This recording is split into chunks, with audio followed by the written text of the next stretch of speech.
Suivez n'importe quel muscle jusqu'à sa base en suivant une série de fibres solides et élastiques appelées des tendons jusqu'à son point d'ancrage et vous trouverez l'un des matériaux du corps humain le plus remarquable, l'os.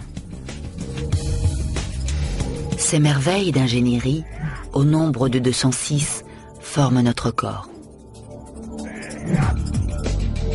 Assez solide pour supporter jusqu'à 20 fois le poids du corps, assez léger pour défier la gravité ne serait-ce qu'un instant, c'est flexible pour endurer des impacts inopinés et combiner les uns aux autres de telle façon qu'ils autorisent un nombre infini de mouvements. Représentant 15% de notre masse corporelle, les os déterminent notre forme. Sans eux, nous aurions cet aspect-là.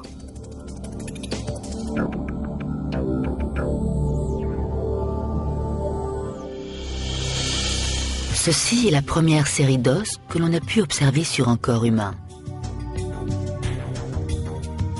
La main gauche de Bertha Röntgen, radiographiée en 1895 par son mari Wilhelm Röntgen, l'inventeur des rayons X. La technologie a fait beaucoup de progrès depuis, et notre connaissance des os également. Au cœur de nombreux os, dans ce qu'on appelle la moelle osseuse, 120 millions de globules rouges transportant de l'oxygène et 7 millions de globules blancs luttant contre les microbes sont produits à chaque minute et expédiés dans le reste du corps.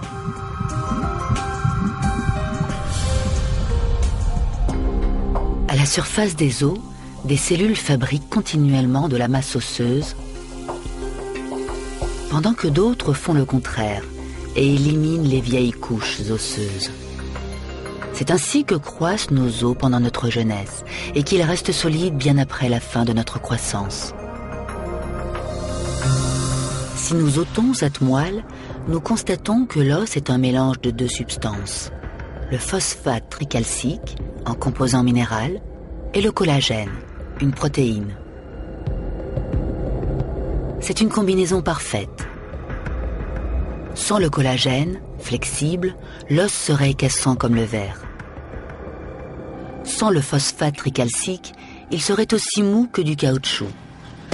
Ensemble, ils sont assez légers pour se mouvoir, assez solides pour abriter nos organes internes les plus fragiles, et assez résistants pour durer une vie entière.